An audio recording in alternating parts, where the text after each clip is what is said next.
Shalom, Israel.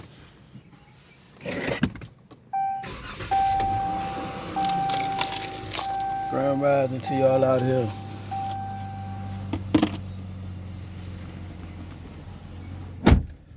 Grand rising. Try to get this settled. Hold on for a second.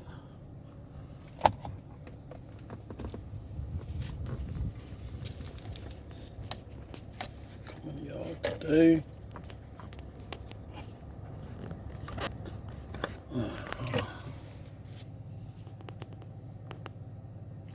Gotta make sure this thing stays centered.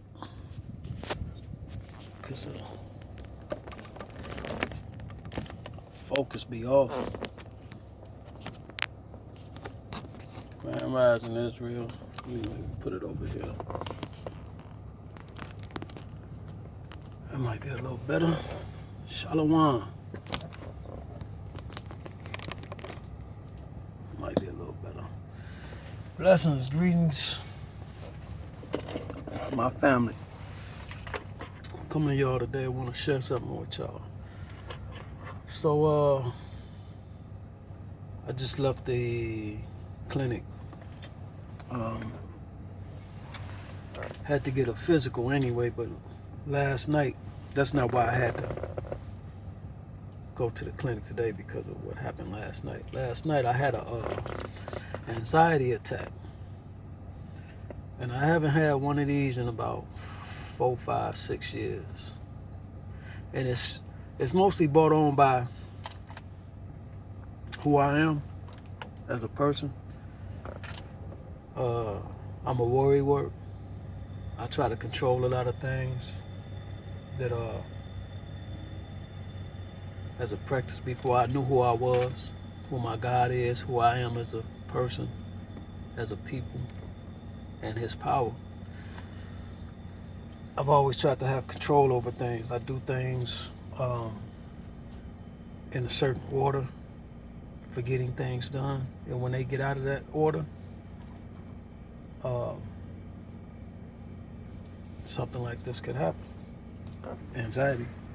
Now, I had to go to the clinic anyway today for a DOT physical, which I didn't tell them any issues I'm having, because they temporary, but nevertheless, all my vitals came through, everything. They were like, man, you healthy, you about to be 50? I'm like, yeah. But like I said, a lot of stuff going on in my head, which could make you sick too. Things going on in your head. And it's also ironic that I did another video before this that I haven't shared yet. I'm gonna share it with y'all. So I on my way here to this location, I stopped at a Boston market. Now, I haven't ate at Boston market maybe 8, 10 years. And I go in there, and I know Denny's and other restaurants that sell meatloaf or spaghetti, their meatballs are a pork and beef blend, which they don't tell you. I found out after I was woke, I was still eating spaghetti and meatloaf from Denny's. And a brother that I let him know who we are as a people, his name is Ivan, from the tribe of Issachar. I shared on my Facebook one day that I was eating spaghetti at Denny's, and he inboxed me. He said, "Hey, bro, he said, that's pork." And I said, "What?" He said, "Yeah." So he picked up the phone and he called me. He's like, "That's pork blend, man." He said, I never knew they did that. Like, why would you do that? But this is letting you know they're poisoning us. They get you introduced to things that you become used to, and not knowing you intaking it in your body. So I stopped at Boston Market. I was doing a road trip on the way here. And I said, man, I remember Boston Market had a meatloaf. Not putting it into my mind that a lot of people are practicing this with the meat, especially meatloaf, which everybody knows meatloaf is beef. So I go inside the Boston Market. I'm standing there, and I asked the lady, I said, "Hey, y'all got meatloaf?" I'm not so much in a rush, but I'm on the road. on a mission. She said, yeah, we got meatloaf, white lady.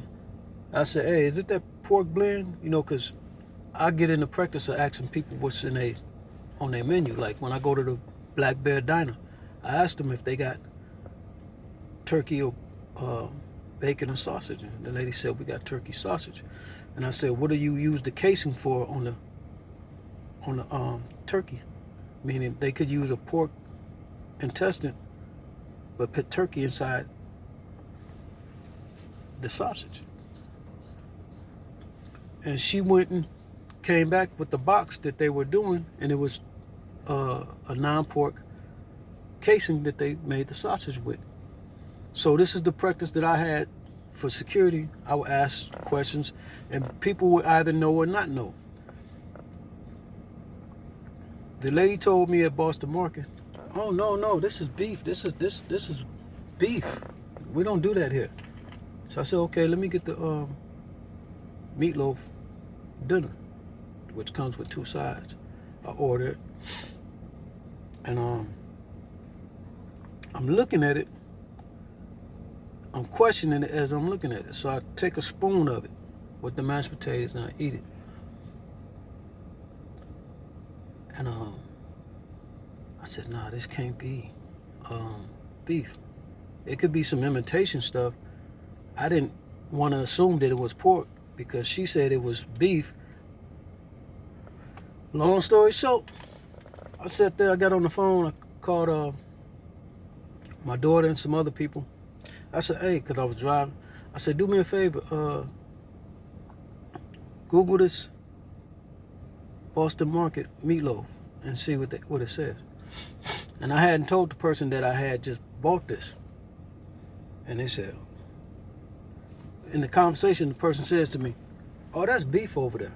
I said, yeah, just do it for me. Just see what the Google said. I'm driving right now. I ain't got time to pull over. I'm just trying to get these miles out the way. I had a 14-hour drive. And they go, wow. I said, what? That's pork. It said something like our delicious meatloaf is made with pork and beef blend or something. And I'm like, now I didn't.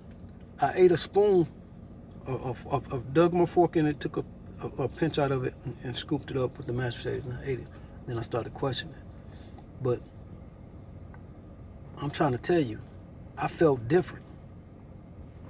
It wasn't just in my mind. I felt that's what prompted me to make the call. So I started feeling nauseous. Now it could have been my mind, but like I say, I haven't ate that stuff in so long and was having these symptoms prior to being woke. And body just not feeling it. So I end up throwing it out, right? And I pulled up to this barbecue joint. I'm not hungry. I lost my appetite, but I wanted to have some food just in case, so I wouldn't have to pull over and find somewhere else. So I came across this barbecue joint.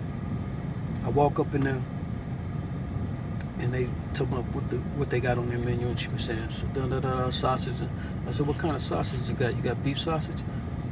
And she goes, we got jalapeno sausage. And I said, okay, what is your sausage? You know, what type of meat it is? This girl's like 19, 20 years old, probably a family ran Edomite barbecue joint. And she goes, sausage? I said, oh, okay, that means it's pork. Because to them, meat is meat.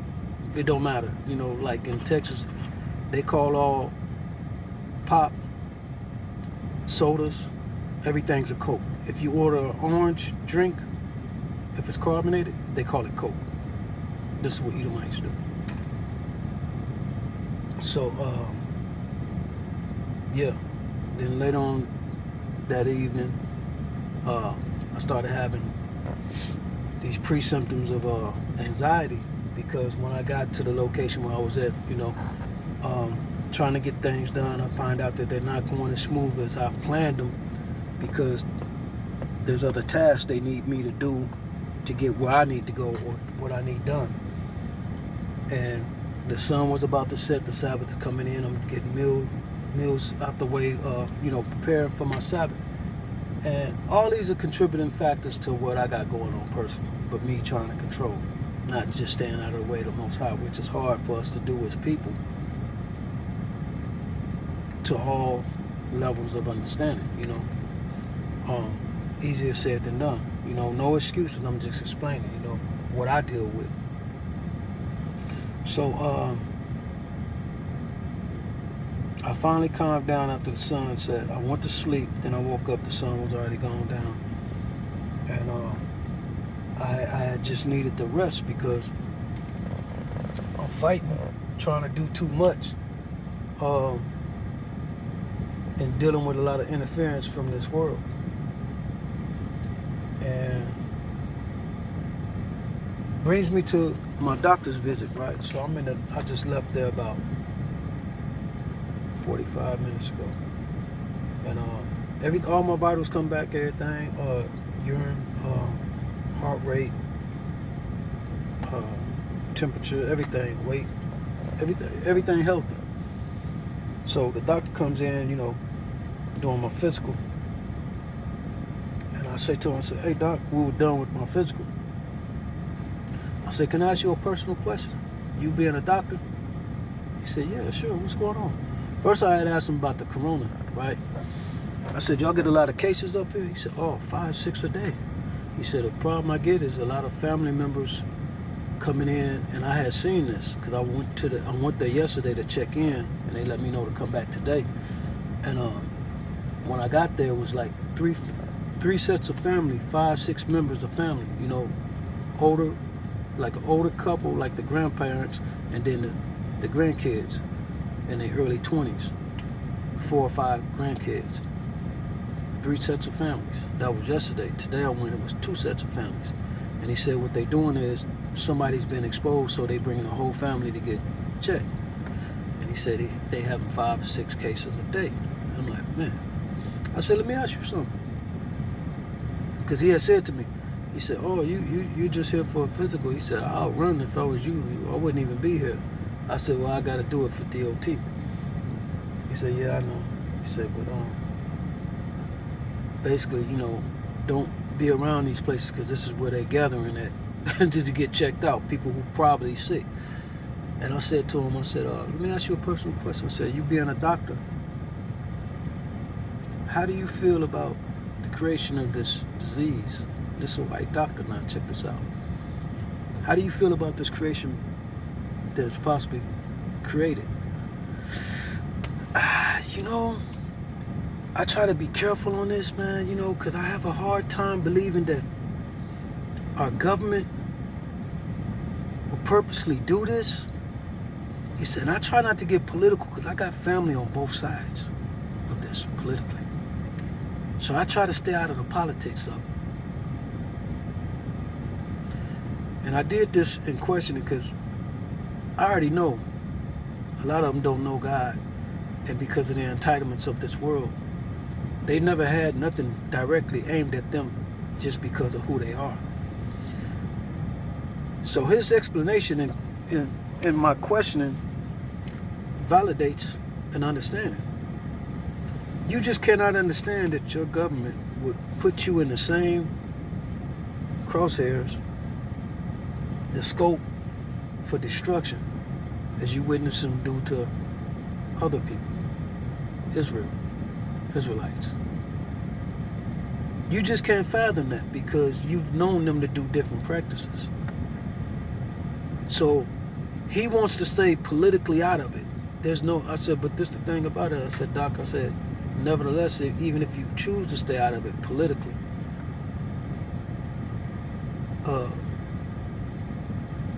you're gonna have to deal with it.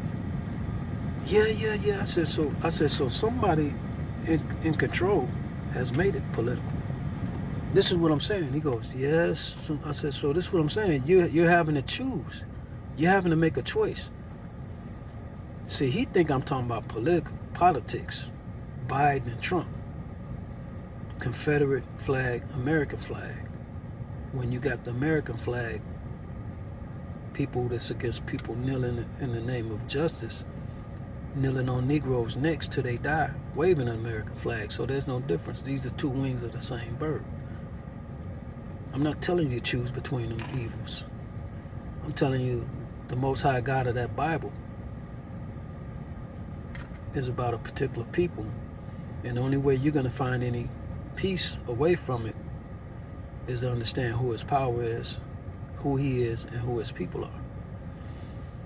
So he was like, I just can't, I don't see how a government can do this. This is too extreme. Like, these people have no idea that they're a casualty of war, and they've just been casted off by their forefathers. This thing wasn't designed for you to ride those entitlements out with no end. What I just do with that?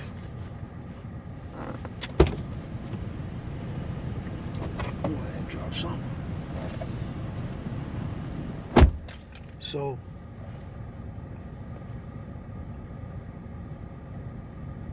they're finding it offensive to deal with this. And all he could relate was this conversation was trying to get him to gravitate to some political party. Because they assume if you ain't recognized right now, they keep changing our identity, us Negroes, the tribe of Judah, in this world. They gave you Afro-Americans, they gave you black, they gave you colored. I remember going to register for school in '86 in Columbus, Georgia, high school. And I was standing at the desk getting registered, and a lady said to me,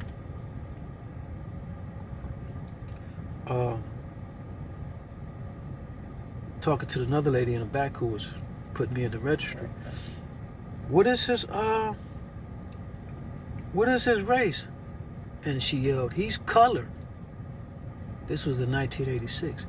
And I'm from Chicago. Lived in California half my life. I had never heard nobody personally call me colored. I only heard that on TV. So what they're doing right now is, if you ain't recognized, they're changing our identity now. You're now considered a liberal, a Democrat, a far left. That's another race now. You're identified as that. That's an understanding for people now. And for you white folks that are compassionate in that political party aspect, you're not considered one of those. That's what they then. Just look at it. Look at the news when they calling people liberals and Democrats in there. They're saying black. They're saying black. That's all they're saying. And this is what we've been introduced to in this ignorance, going through this. Let me see if I can bring up something. I'm gonna try to make this short, man, because I got a lot. I got to get some rest. I'm tired right now. Just want to share with y'all a few things. I'm gonna post those videos too when I went to Boston Market. Then I had UC.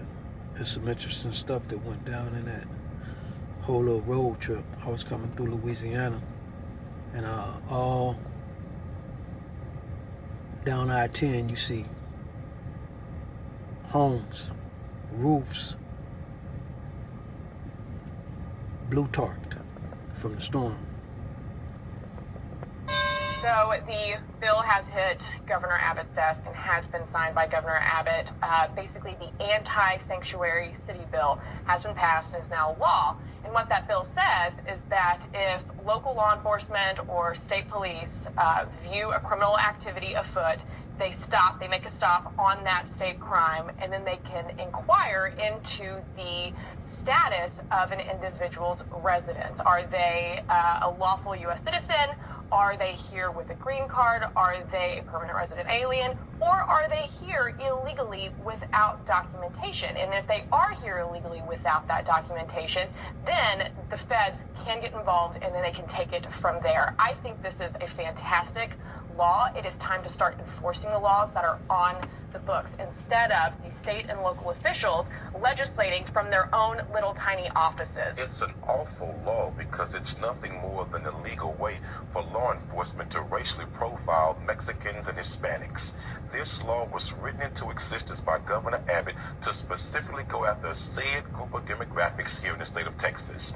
Secondly, it is awful that we want to call them illegal immigrants to the point to where if a cop does not do his job according to this law, he can be charged and arrested, and the cities can be given a $25,000 fine per day. Well, we'll put a cop in jail for not asking about his immigrant status, but we won't put cops in jail for shooting and killing unarmed black people. That's not true, and Thirdly, that's way too far of a step. Murder is against the law. Yeah, but it's not against the law when you kill black people when you're a cop. See, the problem in America in this state. What about the Dallas case where that cop was just charged there with was murder? video to show he was absolutely So you can't make these broad statements. It's just because simply not true. often there's video, ma'am, where we are killed by cops and nobody ever goes to jail. Ask Eric Garner's family that. Ask the family right there in Baton Rouge, Louisiana, Brother Alton Sterling's family. But your they're statement not getting is not justice. correct, So video don't mean Cornell. nothing for us. Your But let's get statement's back not to the correct. immigrants. I would say to the Hispanic and Mexican community, what you got to do now, hook up with the black community and unite in political power. Because if Mexicans and black people unite in Texas, we can control the governor, we can control the lieutenant governor, and we can control politics in Texas, period. I'm saying to Latino brothers and sisters, don't fight them by yourself. If you hook up with black people and we unite, I'm telling you, we can run Texas and then pass laws to deal with those who hate us. You're advocating for criminal activity, Cornell. These people are not here lawfully. They need to do what our ancestors did, what many Mexicans have done. No, wait a minute. Many, don't interrupt Your me. ancestors came here illegally. Wasn't nothing legal about your ancestors. Listen. They came illegally and they murdered, they raped, they pillaged a whole race of people. This country, Texas, Arizona, California, belongs to Mexicans. Cornell, get back it was to the stole from them. You So tell me to get back to the point. ancestors, they came No, here. you're not being fair to me here. You say stay on topic. I say, okay, we'll stay on topic. And then as soon as we start talking about illegal immigration, ancestors. you go back to the black issue. Let's stay on topic. Your Cornell. ancestors Give are the me- master illegal immigrants. Give me the opportunity to respond in that, you know what, we're all Americans here. And if you are here legally, absolutely, then we need to come together and we need to pass good laws for enforcing the laws. Well, perhaps okay? Native Americans should have passed laws against your ancestors. And see, this is where this understanding of this world gets confusing to those who cleave to this world. That's a legitimate argument Cornell had, even though he follows the nation of Ishmael and not identifying our God, his power, and the people. Same with the Latinos. They're not told who they are of the tribe of Issachar, of the 12 tribes of Israel. Nevertheless, I'm saying this to let you know, this sounds like a good argument, but you're arguing with the heathen who their only thing is they want you to identify with them. You must drop your heritage and become American. That's the only way they want to accept you.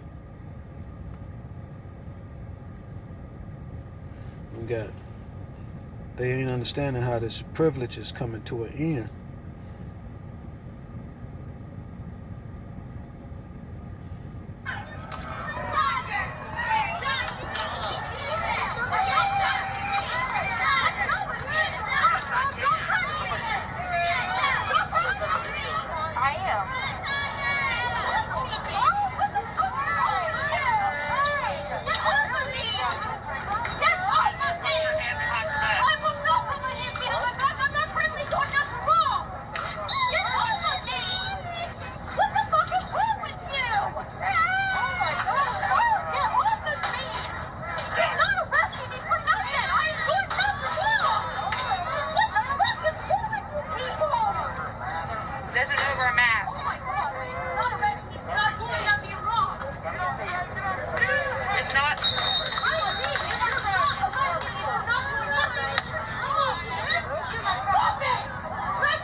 Will you talk to him?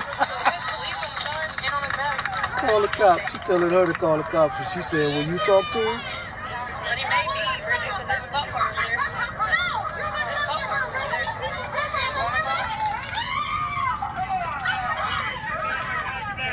there. She just got tased, and I was sharing that one just to let you see and understand. Oh boy, so much going on. Somebody had said something about one of the arresting officers showed up, didn't have their mask on, right? Hispanic lady said this, and I called her a Karen, and she said, "No, I will be a Maria or something else, because I'm Hispanic and everything." I said, "You know, when your house gets burnt down,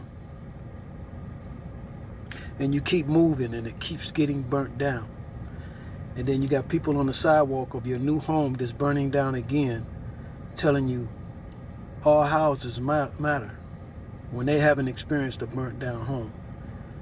And you keep hearing that, and then you saying, well, what about the house that burnt down on the other block? You know, this is what you're doing, talking about one of the arresting officers showed up, had their mask down and everything. You've taken on the identity of your colonizer and always welcoming excuses. But like I said, if your house keeps getting burnt down, like we keep getting shot down in the street, which we understand it's the curses of Deuteronomy now, us being woke, we understand why it's happening. But for ours that don't, and you just excusing and welcoming and benefiting from these entitlements and all this other stuff not being accounted for, you are doing exactly as we say in this understanding. You've taken on the identity of your oppressor, for one. Then two, all lives don't matter. You know, they don't. And to the Most High, as he wrote in the book of Obadiah, you clearly see that all lives don't matter. I have more I'm gonna share on here. Matter of fact, I gotta delete some of this memory. But I just wanted to share that much with y'all, what I'm going through right now. Trying to get things back in order. So stay tuned, Israel. I love y'all. Got some videos that Shannon and Beverly sent to me that I'm gonna share. Hopefully by tomorrow or Monday, I'll have everything up and running and present that to y'all, what they share. All praise